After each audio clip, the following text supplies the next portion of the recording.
Hello, and welcome to this installment of ClefNotes. I'm Galen Wixon, President and CEO of the Lubbock Symphony. ClefNotes is an inside look into the Lubbock Symphony and our concerts. Our special guests talk about symphony operations and concerns, and today we have a very special guest with us. I'll get to her in just a moment. But first, I'd like to talk about some upcoming events. On November 6th, that's a Thursday evening at 7:30 p.m., the Lubbock Symphony will perform the works of Tchaikovsky and Rachmaninoff with the pianist Fei Fei, performing Rachmaninoff's second piano concerto. You won't want to miss this. This is at 7:30 p.m., November 6th. And then on October 31st, the Lubbock Symphony opens up the hall, we lower the screen, we turn off the lights, and we get to see Jurassic Park with the Lubbock Symphony playing the score live in person. So again, don't miss this incredible performance and opportunity to spend Halloween with the Lubbock Symphony, October 31st, 7:30 p.m. To get tickets, call 806-762-1688 or visit the LubbockSymphony.org website. I want to take a moment to thank Classical 105.7 for hosting ClefNotes for the Lubbock Symphony. It's a great opportunity for us to learn about everything that's going on behind the scenes. Now, to our guest.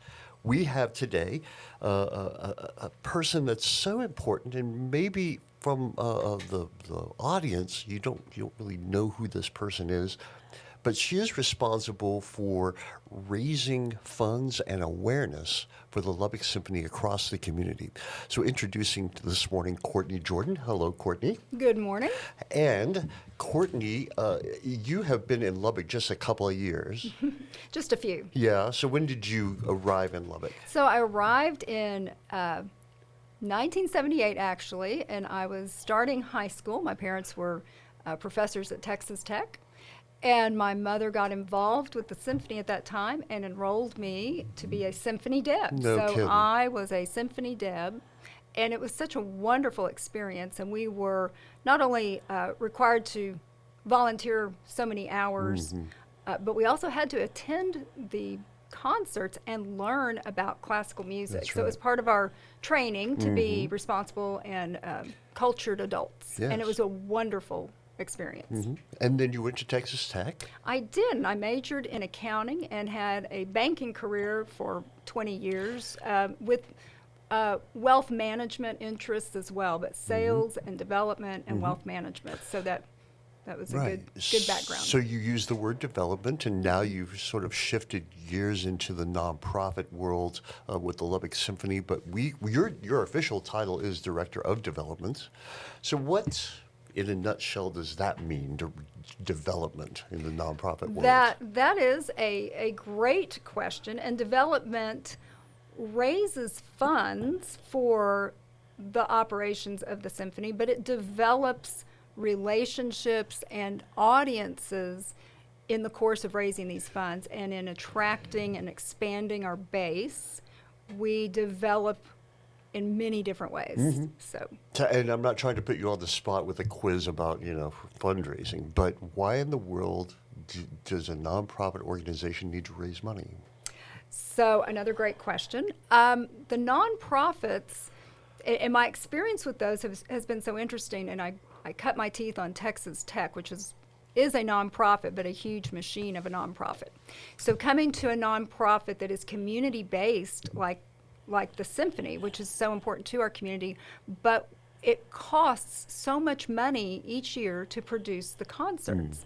And the ticket sales don't always cover, and in fact now, in these times, the ticket sales do not cover all the expenses of each concert. Right. So we have to raise the money to cover those concerts to make it affordable for everyone to attend if they want to. There's the point right there, is if we did not raise those extra funds from people who had the means, ability, and what I say proclivity to give, our tickets would have to be priced at $200 and $300 a piece, and nobody could afford to see us. So thanks to all those folks that give to us to help support our concerts. We have sponsors, we have individual donors, we have people that have created endowments to help support the orchestra. What does it mean to you when you go into a room of strangers and talk about the symphony? That's also interesting because I'm not trained in classical music.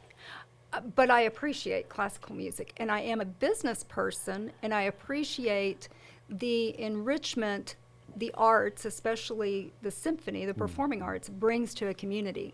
So when I go into a room of people I don't know, we usually connect on a business level because we are in the business of entertainment and in the business of bringing great acts here and increasing our tourism and making a wonderful community for new people to relocate here permanently. Right. So we talk on that level that you don't have to be all knowledgeable in classical music, but if you have a business here, if you live here, it is in your best interest to support the arts that make us a wonderful community to come to and stay in.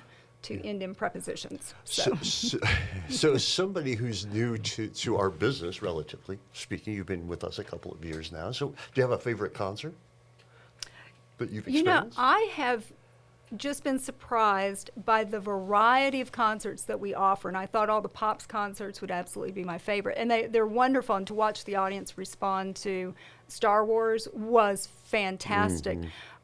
But some of the more introspective and moving concerts, Yo-Yo Ma. I've heard of Yo-Yo Ma, but I'm not classically trained. I just knew he was a wonderful cellist.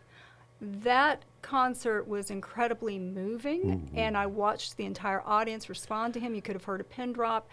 And I think what we offer, then hearing our youth orchestra play, and those young students are so talented, and watching these performers give everything they have to the piece that they're playing for us has been inspiring and moving, and I have enjoyed every minute of every concert, even some of the music that's a little more contemporary and harder to listen to. It's not as melodic, I suppose, not as harmonious, but it's so interesting to watch it performed. It was just beautiful.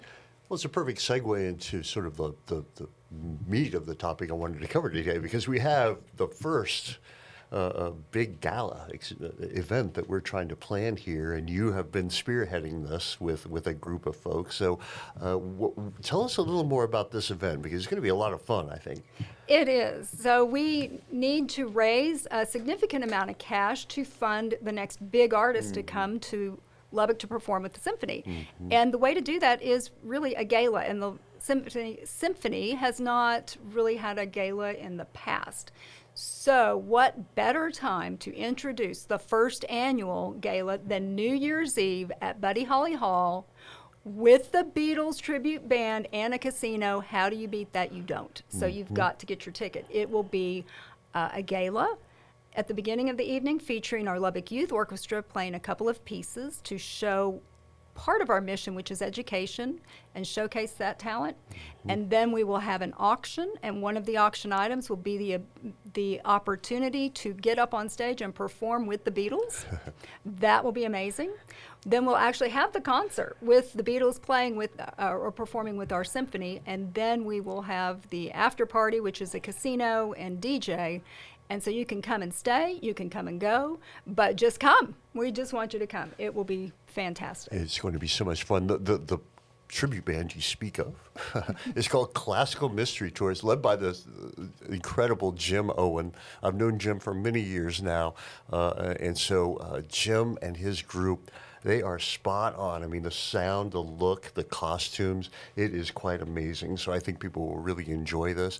We're trying to sell out those tables, and then in the coming weeks, we will open up some tickets to the general public for seats to attend the concert only, and not the gala event. So all in all, this is going to be a fantastic night. It'll be December 31st at Buddy Holly Hall. Tickets are on sale now for tables. Yes. And to get information on that, please give us a call, 806-762-1688. And again, you can visit the website, lubbocksymphony.org, for all of our upcoming events. Courtney, moving on from the gala, what else is happening? What other events happen in your sphere at the Lubbock Symphony that people that only attend concerts might not know about, might be interested in? Absolutely. We have more social events than we've had in the past to engage new people, younger people who, again, may not just want a symphony experience, but want an engaging experience with friends, and to include this as an evening out or an experience with your friends supporting the symphony. So we've had a kickoff event with McPherson Winery where we paired music with the wine, the notes of the music with the notes of the wine. And it was so much fun. And David Cho accompanied Annie Boyle in presenting music that paired with white wine and paired with red wine, and all of the releases that McPherson has for this season and the releases we have for this season. So it was a fun event. It really was so much fun. We also have an education initiative that we've had since the beginning of the LSO, which was 80 years ago. We'll be really harping on that next year, but we have an education mission that many people are not aware of. And so we have a lot of folks interested in supporting education initiatives, and we've just launched something called Partners in Harmony. And that will be featured on November 6th with the kickoff, the Tchaikovsky and Rachmaninoff concert that you talked about. And we will bring students from Morton High School who are hosted by two of our donors and former board members from Morton.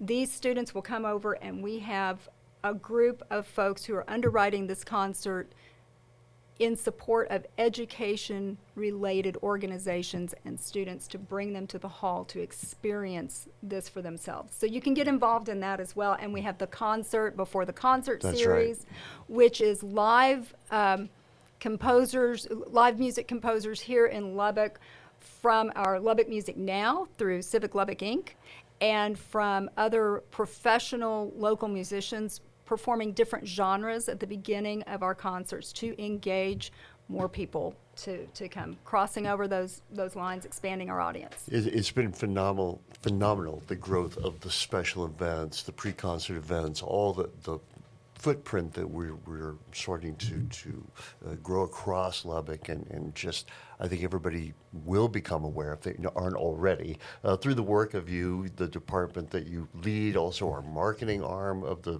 symphony, our board committees. Everybody works so hard to get the awareness out, and the importance of making donations to our nonprofit organizations, including our very own Classical 105.7, as well as the Lubbock Symphony. So we want to thank all of you listening for your support of our nonprofit arts community here in Lubbock. With that, let's sign off. Thank you so much for listening today to ClefNotes. I'm Galen Wixon, President and CEO of the Lubbock Symphony. To learn more about our events, please call 806-762-1688 or visit our website, lubbocksymphony.org. Thank you.